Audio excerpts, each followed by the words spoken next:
nuestras manos todavía, con algunos años más y alguna herida, pero aún en pie luchando día a día, anhelando verte a ti. Aquí estamos, aunque algunos ya no están a nuestro lado. Ya el otoño arrasó con el verano y el invierno será crudo, pero aquí estamos. La primavera llegará, nuestra barca hizo agua tantas veces en la noche, y si no se hundió jamás fue por tu mano, no por nuestra habilidad, sino por tu compasión. Aquí estamos, sabedores de que solo fue tu gracia y conscientes de que siempre habrá mañana. En tu nombre y por la fe, aquí estamos.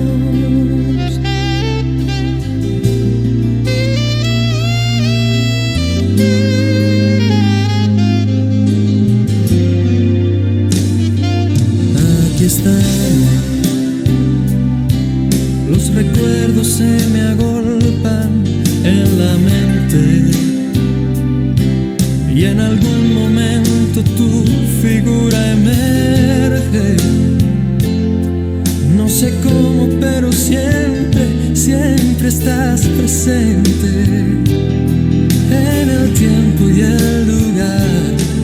Aquí estamos, nuestro paso aún es firme a tu lado, nuestros ojos aún te miran caminando, casi casi ya te tocan nuestras manos.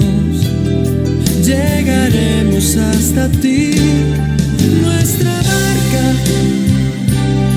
hizo agua tantas veces en la noche, y si no se hundió jamás fue por tu mano, no por nuestra habilidad, sino por tu compasión. Aquí estamos, sabedores de que solo fue tu gracia y conscientes de que siempre habrá mañana. En tu nombre y por la fe, aquí estamos.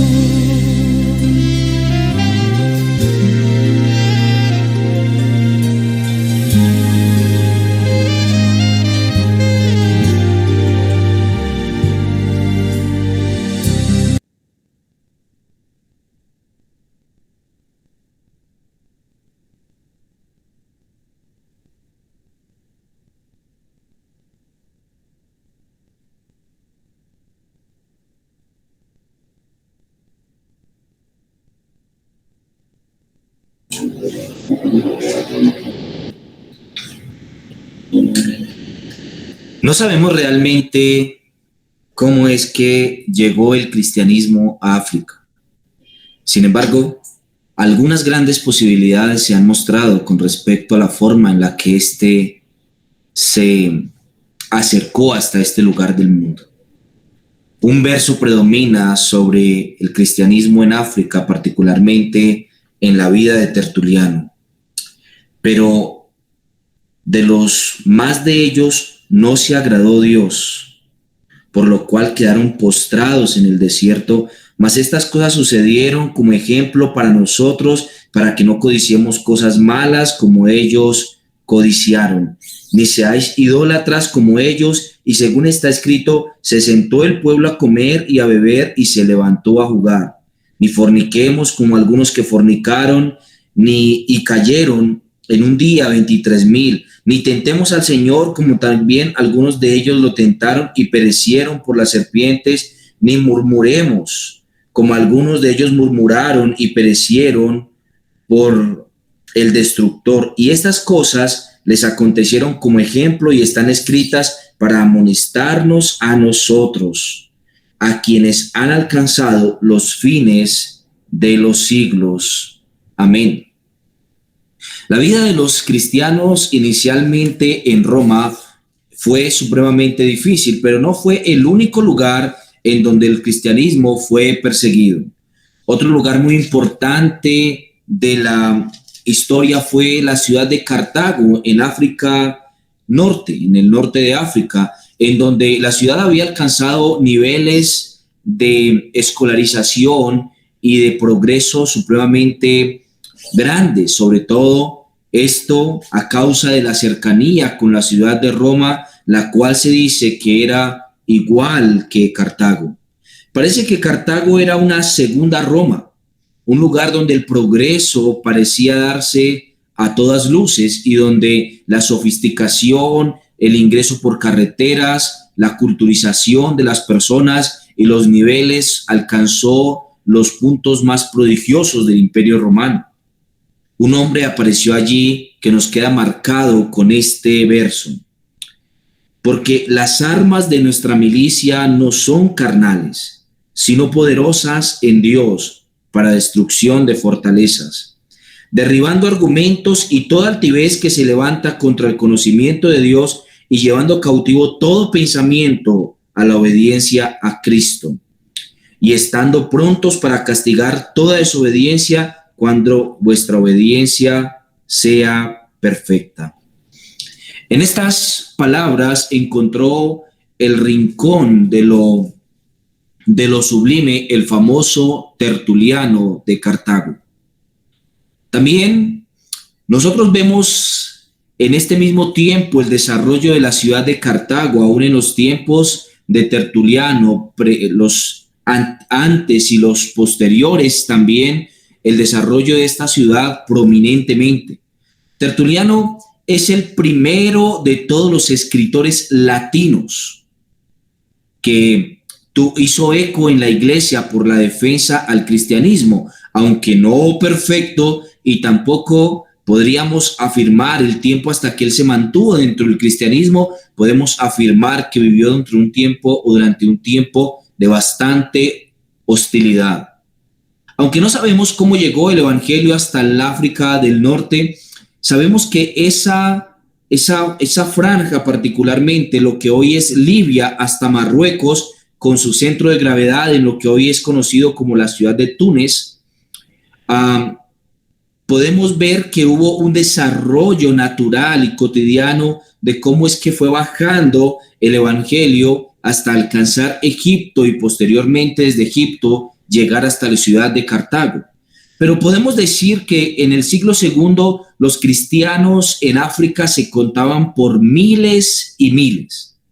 El evangelio prosperó en este lugar de tal modo que se fue desde allí hasta la península ibérica, hasta España. La forma como llegó el evangelio a España no fue por medio del apóstol Santiago, como alguna tradición histórica malentiende, sino que los cristianos desde África, particularmente desde Cartago, fueron hasta la península ibérica y allí colonizaron la península ibérica. Así que podemos contar por muchos y muchos los cristianos que fueron desde Cartago hasta España y finalmente evangelizaron grandes partes de España, lo que hoy mismo nosotros conocemos como la zona de Astorga, León, de Mérida, Zaragoza, y donde desde el año 254 se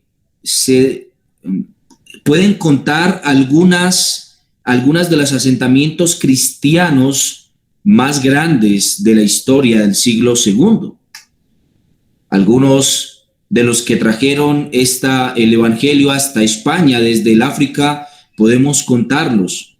Por ejemplo, a Legio, a Germina, que fue uno de los batallones del Imperio Romano más importantes de su época, los cuales trajeron el Evangelio de esta forma hasta allá. Probablemente también sea la manera en la que el Evangelio llegó hasta el África del Norte, por medio de legiones romanas. Muchas de ellas se convirtieron abiertamente al cristianismo, y muchos de los romanos que iban obedeciendo órdenes del emperador desde un lugar hasta otro lugar, estos llevaron consigo también el Evangelio.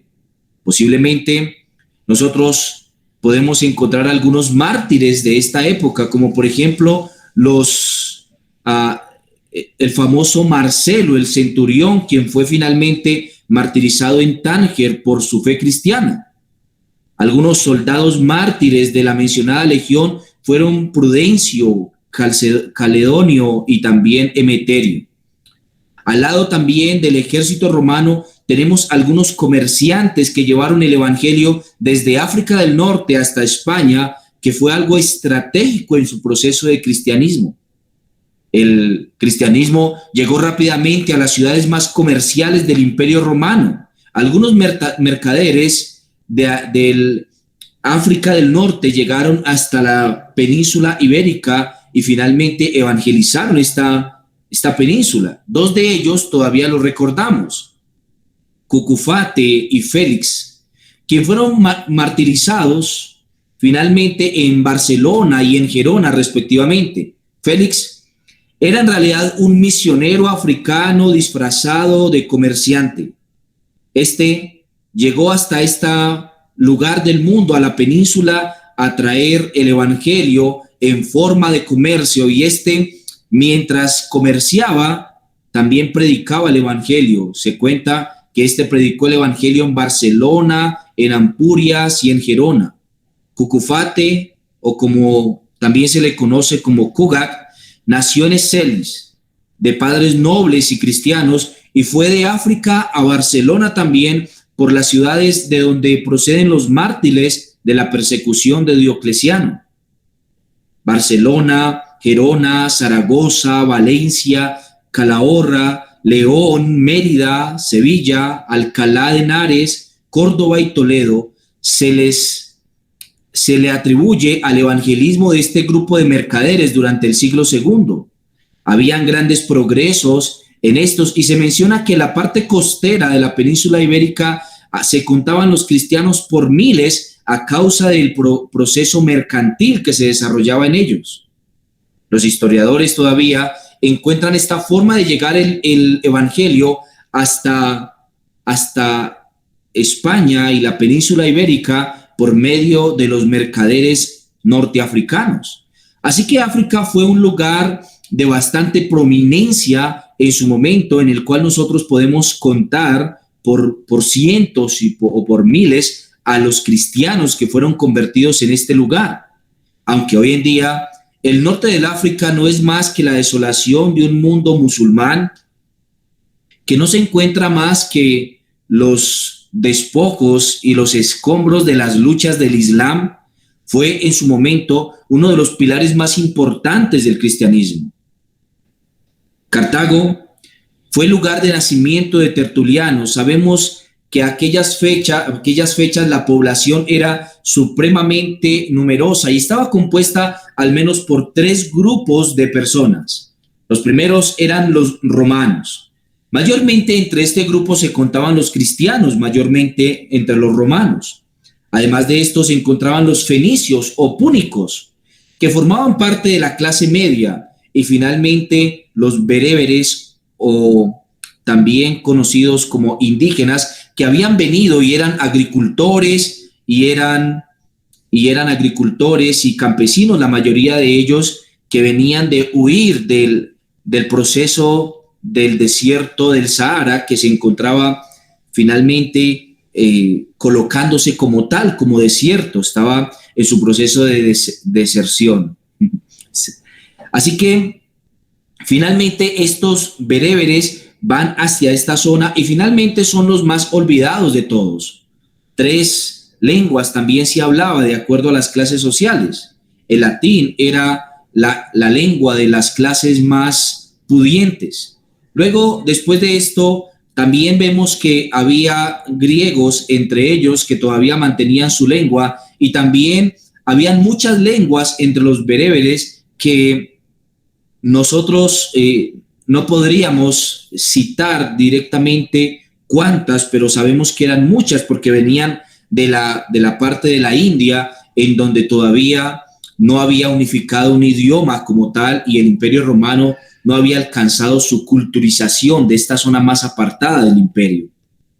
Así que dentro de esto nosotros contamos a los cristianos como los que se encontraban entre las clases altas. La mayoría de romanos que se encontraban viviendo en Cartago eran personas de clase alta, principalmente que tenían algo que ver con el gobierno y con las altas esferas del poder.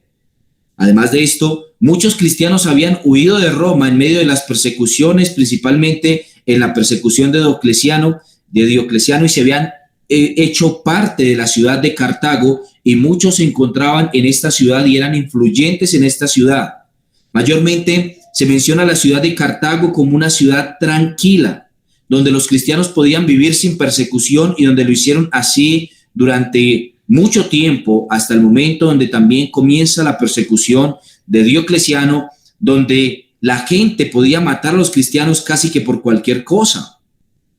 En este proceso y en este periodo hostil es donde Tertuliano nace. Hacia mediados de la vida de Tertuliano, el Senado dictaminó que la forma de proceder con los cristianos debía ser mediante la reprensión, y como estos eran propietarios de algunas de las tierras de la región, entonces fueron perseguidos grandemente para poder apoderarse de sus posesiones.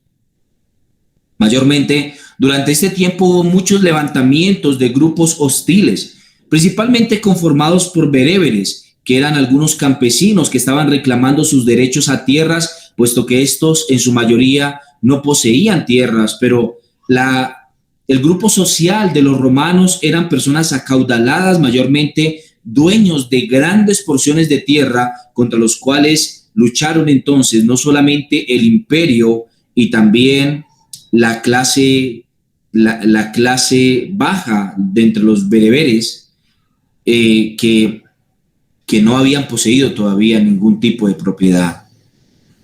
Bajo el gobierno de Diocleciano se despertó una gran persecución en medio del imperio, que finalmente trajo también a Cartago la persecución de los cristianos. Para este tiempo se levantó Tertuliano. Tertuliano había nacido aproximadamente en el año 160 después de Cristo, de una clase pudiente de la región de Cartago, un hombre entre los romanos más doctos y preparados. Tertuliano había estudiado leyes, y después de esto se fue a ejercer su carrera en la ciudad de Roma, donde fue un abogado prominente, conocido entre estos como un hombre de mucha influencia. El mismo Eusebio menciona a Tertuliano como un hombre versado en las leyes y muy conocido entre los romanos por su desarrollo público de su carrera en defensa de las leyes en Roma. En Roma se encontraba la habitación principal de Tertuliano. Él vivía principalmente allí, pero después de conocer el cristianismo, pasó su lugar de residencia de Roma hasta Cartago, de donde escribió mayormente todos sus documentos y sus libros en defensa del cristianismo, en un tiempo donde estaba siendo perseguido vorazmente. Algunos afirman que Tertuliano finalmente murió martirizado, pero la mayoría concuerda en que él finalmente muere de viejo, después de haberse unido a la secta de los montanistas. Déjeme que le cuente un poco sobre la obra de Tertuliano. Este hombre es muy importante para la fe cristiana por sus aportes y defensa a la fe cristiana. Aunque su formación fue jurídica y filosófica, él utilizó toda su instrucción para dedicarlo al servicio del Señor. Y aunque era jurista de naturaleza, también era un versado filósofo y también un gran historiador que utilizó todas las herramientas en defensa de la fe, o como algunos lo dicen, en defensa de la cruz. Este versículo es el que mejor cala con su vida. Es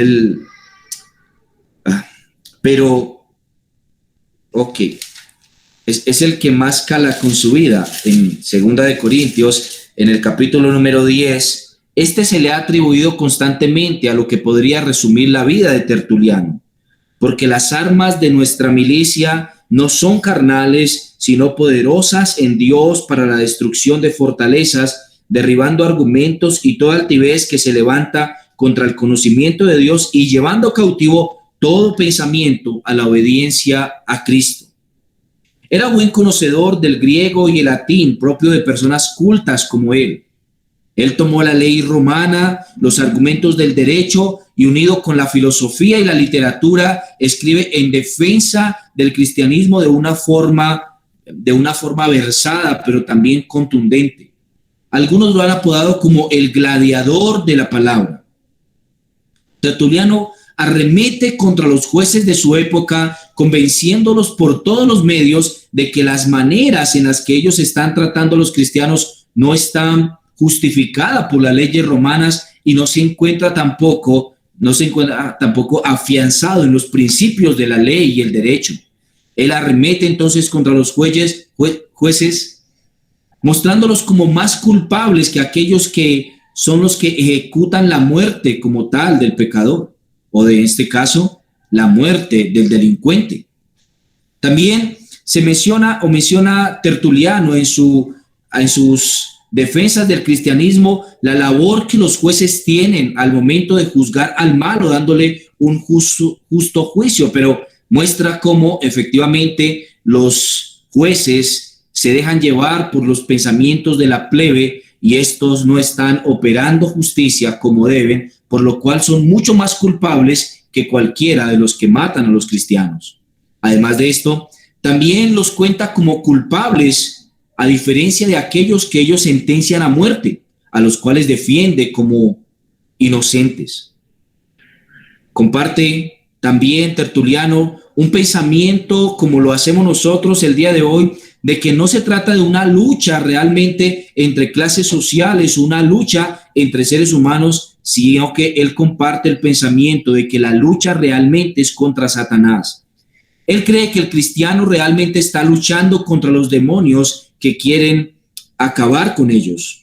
También piensa que toda forma en la que un cristiano vaya a la muerte es simplemente la consecuencia natural del plan siniestro de Satanás, pues el diablo es mentiroso y padre de mentira. Así que él coloca a todos aquellos que se encuentran ejecutando las leyes como ministros de Satanás, los cuales están haciendo el trabajo de Satanás mientras que el cristiano está luchando contra el mismo. El juez entonces es un emisario de Satanás siempre que condene al justo y exalte las cosas del injusto. Tiene conciencia de que hay un grupo superior, un juego superior, una lucha mayor a la lucha en este mundo, y es una lucha entre Cristo y Satanás, entre la iglesia del Señor y los miembros de la iglesia de Satanás, de la sinagoga de Satanás, los cuales se encuentran intentando asesinar a los cristianos. Se le ha considerado normalmente como un hombre extremista, riguroso, mordaz e inflexible.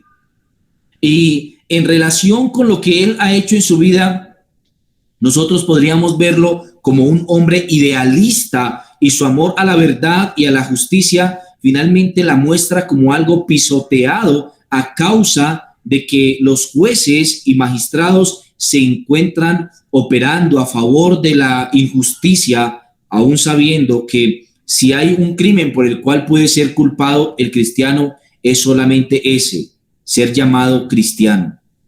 Tertuliano fue un soldado de la fe. Él no rehúye a la confrontación, ni teme tampoco a la muerte, sino que él lucha contra la injusticia que se está practicando contra los cristianos y escribe vorazmente para hacer defensa de lo que los cristianos se encuentran viviendo y de la práctica de los cristianos como algo que beneficia al imperio. Acusa a los jueces de escuchar al populacho, pero no practicar realmente las leyes. Como adivinando, Tertuliano está totalmente seguro de que el cristianismo finalmente triunfará, y cada vez que escribe a los jueces o incluso al mismo emperador, él hace mención de que en algún momento efectivamente el cristianismo triunfará en el imperio, y aún con toda la persecución el cristianismo crecerá. Efectivamente, nosotros observamos que esto ocurre, solamente que ocurre casi 150 años después de Tertuliano. Es mucho tiempo, además de lo que él escribió, en el que el cristianismo tiene que sufrir el martirio y la persecución. Él observa y no pide medrosamente el tener el derecho a la vida o al respeto. Él hace valer por sí mismo este derecho y muestra que los cristianos a los cuales los jueces y los magistrados persiguen, estos por sí mismos tienen el derecho, porque no están persiguiendo a un hombre sino a Dios, el cual no puede ser asesinado por ninguno de ellos. Muestra que los dioses de los gentiles son solamente héroes divinizados, pero la divinidad cristiana convierte en héroes a los creyentes, y que todo aquel que muere en el martirio es un héroe de la fe. Tertuliano sabe claramente que aquel que muere por la causa del Señor recibe la vida, y no intenta de ninguna manera hacer una petición o súplica de que estos no sean perseguidos, sino que lo que hace es una apología en la que hace defensa del cristianismo, mientras acusa como maldad y como asesinato las sentencias de los jueces, los cuales condenan al cristianismo solamente por el hecho de llamarse cristianos, o como ellos lo mencionan, por el hecho de seguir a un hombre subversivo que se rebeló contra el dominio del imperio y del poder del judaísmo en su época. El cristianismo es entonces una marca evidente de lo que significa creer en Dios por encima de reyes y por encima de señores. Los cristianos serían acusados, por supuesto, de no llamar Señor sino a uno solo, al Dios de los cielos, y él acusa a los jueces de estar sentenciando a muerte a los cristianos solamente por el hecho de decir tener un Señor que finalmente se encuentra por encima de todos. Tertuliano defiende la idea del Señor como un Dios invisible, y si invisible, entonces no es posible perseguirle y no es posible acusarle. Y si esto es así, entonces aquellos que afirman creer en un rey que es invisible, en un Señor invisible, no tienen razón para temer a ello, y los jueces no tienen razón para acusar a nadie que afirme creer en un Señor que finalmente es invisible, porque éste no se opone a las leyes civiles del imperio. Pero hace defensa clara contra aquellos que osan hablar contra el cristianismo, y se menciona el cristianismo como siendo perseguido por una sola razón: ser llamado cristiano. En lo que dice el mismo Tertuliano, él menciona la inocencia y la santidad del cristianismo, y menciona que no hay nada que pueda beneficiar más al imperio romano que el cristianismo, porque al mismo tiempo que es perseguido, y aunque éste podría levantarse, y aunque éste podría parar el imperio y el comercio del imperio, sin embargo, éste por temor a Dios no lo hace, porque Dios se lo prohíbe. Algunas cosas podemos mencionar de Tertuliano. En la época en la que este hombre finalmente trae estas apologías, el cristianismo se encuentra viviendo un momento de persecución voraz después de un tiempo de relativa paz. Tertuliano afirma que en Cartago y en la región de África del Norte hay tantos cristianos que si estos decidieran por un solo momento levantarse contra el imperio, entonces el imperio temblaría. O en su defecto, si estos simplemente decidieran salir en forma de protesta y no trabajar algún día, el comercio de todo el imperio romano se pararía. Él está haciendo defensa de lo que creen multitudes, por lo cual nosotros observamos que la cantidad de cristianos del norte de África y de Cartago era grandísima, y sin embargo estos, como él mismo lo menciona, nunca se levantarán contra el imperio porque Dios lo prohíbe. Escuche lo que él dice. Cuanto más nos abatís, más nos levantamos. No devolvemos mal por mal, pero os advierto, no luchéis contra Dios. Había una convicción seria en la vida de Tertuliano, y es que finalmente el cristianismo triunfaría sobre todas las demás cosas en el mundo, porque el cristianismo era el reino del Señor que estaba extendiéndose en el mundo. Su nombre largo, Quinto Séptimo Florencio Tertuliano, creía abiertamente en que el Dios de los cristianos vendría finalmente a traer a todo el imperio la convicción de que era el único Dios verdadero, y finalmente abarcaría de esta manera todo el imperio, trayendo todo pensamiento cautivo a Cristo. Este es su versículo: derribando argumentos y toda altivez que se levanta contra el conocimiento de Dios y llevando cautivo todo pensamiento a la obediencia a Cristo. Muchas cosas podemos aprender de la vida de Tertuliano. Principalmente nos deja una gran lección con respecto a la defensa de la fe y a defender la fe en medio de un mundo hostil, en donde las personas se encuentran condenándola, principalmente los altos estándares del poder político.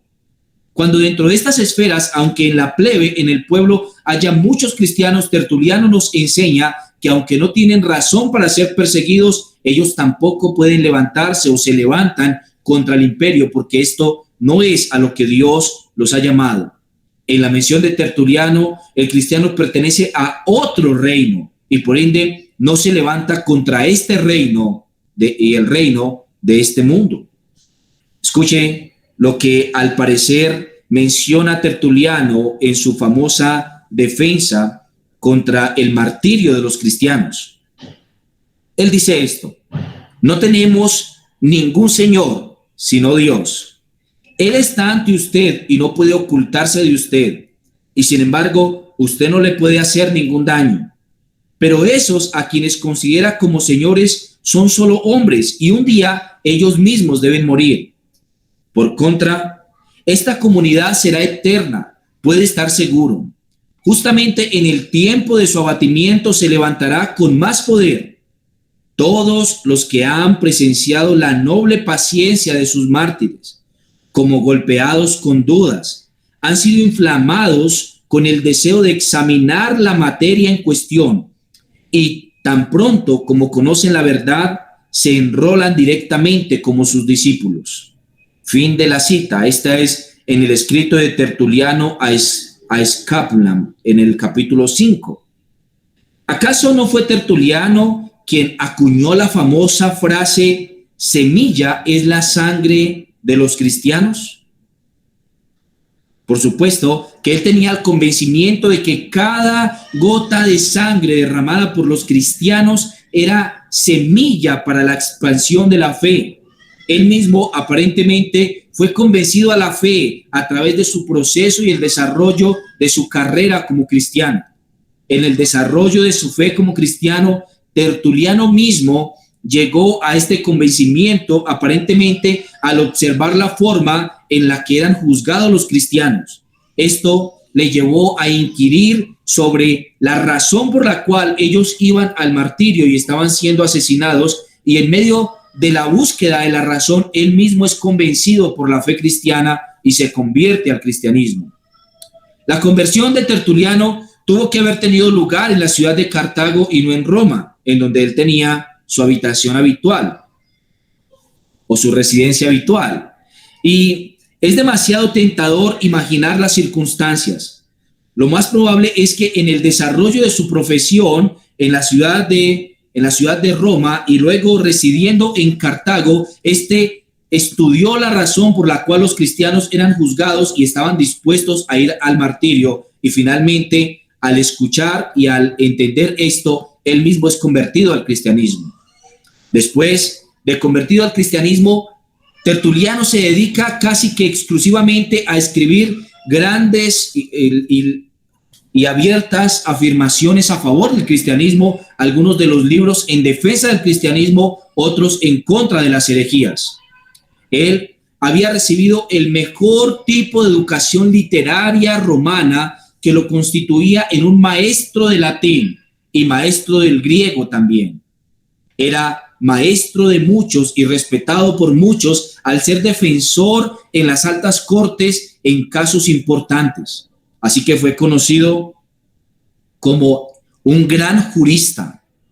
Pero venido a Cristo, finalmente él abandona su carrera y se dedica exclusivamente al trabajo para el Señor.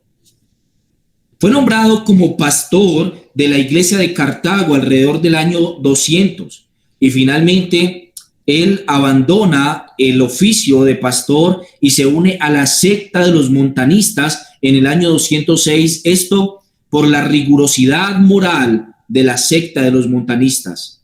Esta secta afirmaba que un hombre montano, en el momento de la celebración del culto, era poseído por el Paracleto, esto es decir, que el Espíritu Santo venía a él y entraba en él en el momento de la celebración del culto público, y esto entonces le dotaba de poderes extraordinarios, dones milagrosos y de sanidades. Esto hizo notorio que esta secta fuera influyente en aquella época. Sin embargo, al hacer declaraciones contrarias a la fe del Señor, realmente abandona la secta de los montanistas cerca de 6 años después de esto. Después de abandonar la secta de los montanistas, él mismo forma una academia y tiene algunos discípulos que son conocidos como tertulianos o tertulianistas, y esta secta alcanza a durar cerca de 100 años de vida, hasta que finalmente el famoso Agustín de Hipona logra reconciliar estas afirmaciones de los seguidores de Tertuliano con las afirmaciones abiertas de la Escritura. Parece que Tertuliano fue un prominente hombre de doctrina muy temprano en la iglesia, y esa misma separación de la iglesia la hace a causa de que sus afirmaciones doctrinales están teniendo un destello de luz que apenas viene a iluminarse hasta el tiempo de Agustín de Hipona. Sin embargo, sabemos también que Tertuliano abandonó la unidad de la iglesia durante el principio del siglo III. En el año 212 aproximadamente, Tertuliano finalmente se separa, formando una especie de secta aparte. Durante el tiempo de su pertenencia a esta secta, es durante el tiempo donde más defensa del cristianismo hace Tertuliano, a pesar que lo hace desde el lado incorrecto de la fe. Abandonando los montanistas o formando su propia secta, Tertuliano tenía claro que el cristianismo debía ser defendido y que cualquier práctica en contra del mismo tenía que ser acusada. Él intentó llevar todo pensamiento cautivo a Cristo. Si finalmente hizo conversos entre los jueces a los cuales escribió, o entre los altos magistrados, o entre otros abogados, nosotros no lo sabemos. Pero sabemos que él no intentaba ser tomado en cuenta como por tener misericordia, sino por defensa de la fe, en valor de sus argumentos. Abandonó su carrera, se convirtió finalmente en pastor de Cartago, abandonó la iglesia de Cartago, se une a los montanistas, abandona a los montanistas y finalmente forma su propio grupo, que finalmente es reconciliado con la fe algunas décadas después. Lo que nosotros podemos encontrar de Tertuliano y lo que él nos ha dejado es muy valioso. Hasta el día de hoy tenemos sus obras, los famosos escritos apologéticos, que los escribió aparentemente antes de ser pastor de la iglesia de Cartago.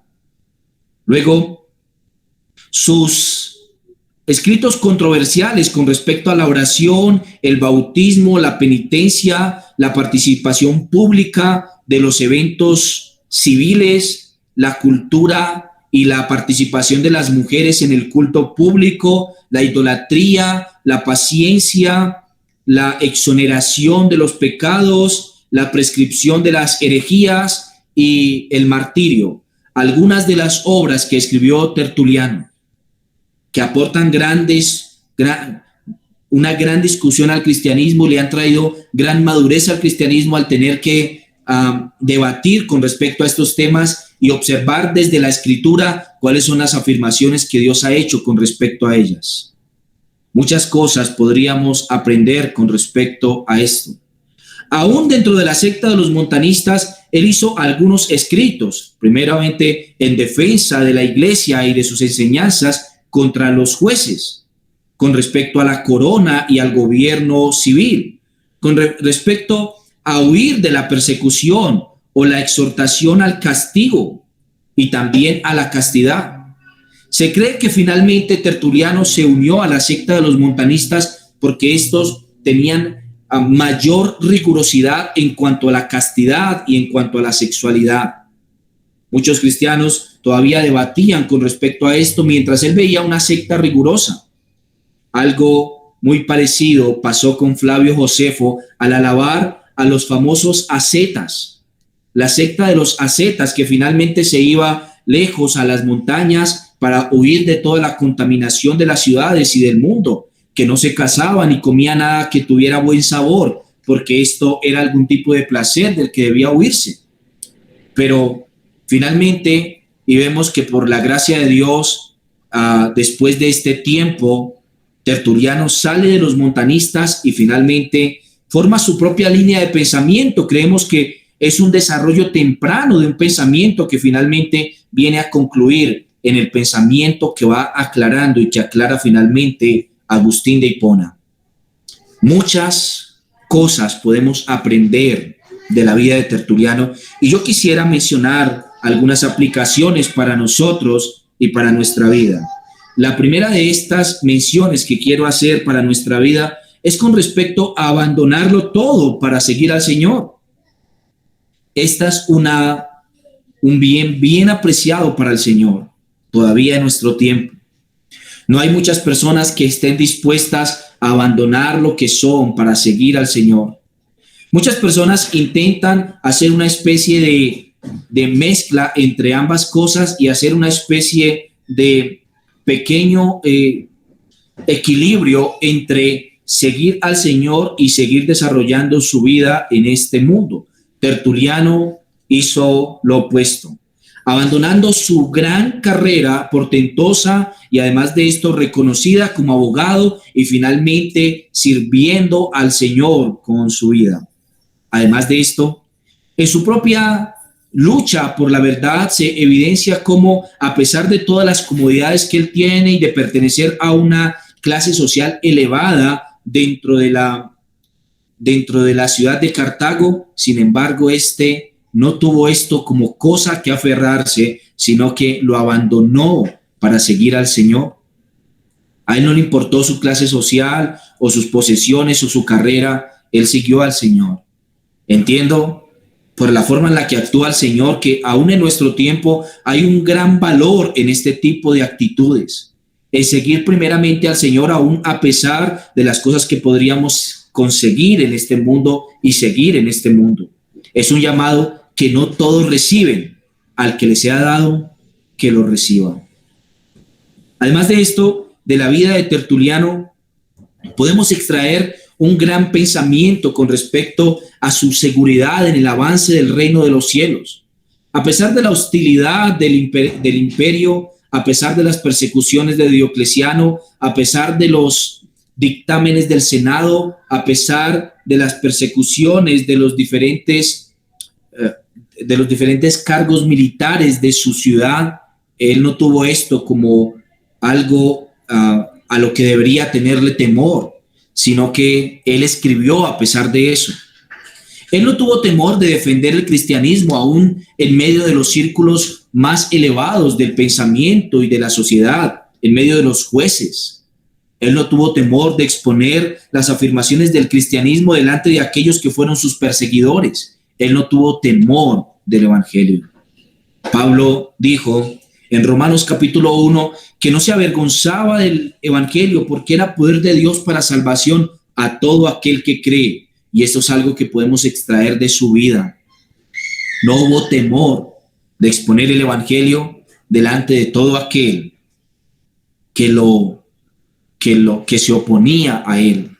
Él hizo defensa de la fe, como lo mandara Judas en su famosa epístola, contendiendo ardientemente por la fe. Y además de esto, él utilizó todo lo que sabía para ponerlo a disposición de la iglesia en cuanto a sus conocimientos, para bendecir a la iglesia en Cartago y en el mundo. Hoy día todavía nosotros extraemos grandes lecciones de su vida. Hermanos, no podemos avergonzarnos del Evangelio. Ahora, además de esto, también podemos extraer de él su profesión pública de fe, aunque seguramente en la época de Tertuliano no era fácil afirmar que se era un cristiano y no era fácil hacer defensa tampoco de lo mismo. Sin embargo, él hizo defensa de su cristianismo aún contra aquellos que lo perseguían.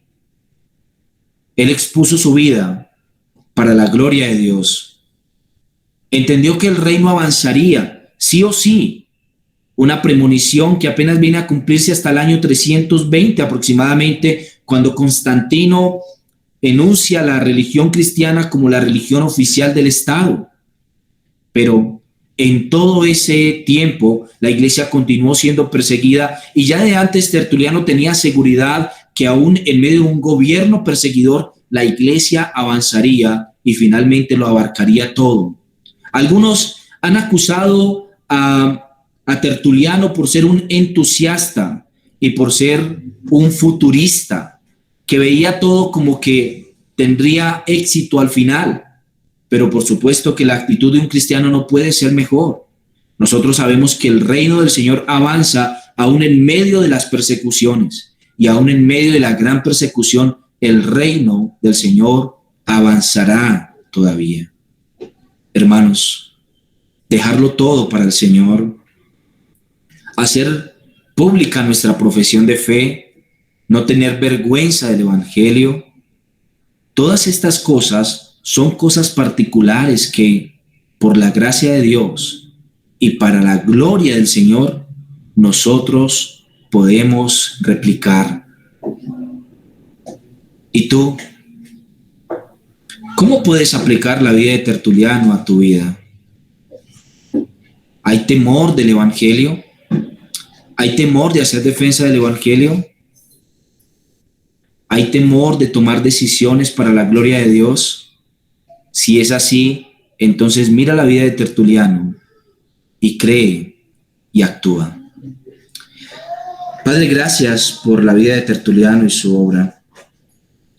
Gracias porque este hombre, en medio de su lucha por la fe y la doctrina correcta, Señor, nos dejó grandes enseñanzas y un gran legado. Muchos lo ven como hereje, otros lo ven como padre de la iglesia, Señor, pero independiente de esto, el juicio es tuyo, pero lo cierto es que sus escritos son grandemente iluminadores para nosotros, y vemos en el ejemplo de su vida un ejemplo a seguir en muchas cosas. Padre, ayúdanos, Señor, siempre a no tener vergüenza del Evangelio. Padre, a no tener temor de dejarlo todo para ti, porque si tú nos has hecho ese llamado, entonces es porque tú nos sostendrás, Señor. Y además de eso, Señor, ayúdanos también siempre a hacer defensa de la fe, porque este mundo que no entiende lo que nosotros afirmamos como cristianos necesita, Señor, ver una luz en medio de su oscuridad. Te lo rogamos, Señor, y te lo agradecemos. En el nombre de Jesús. Amén y amén. Mis hermanos, Dios les bendiga y les guarde. Dios haga resplandecer su rostro sobre ustedes y tenga de cada uno misericordia este día. Que tengan un gran día y que nuestro buen y maravilloso Dios sea obrando, hermanos, a nuestro favor. Dios los bendiga mucho. Chao, chao.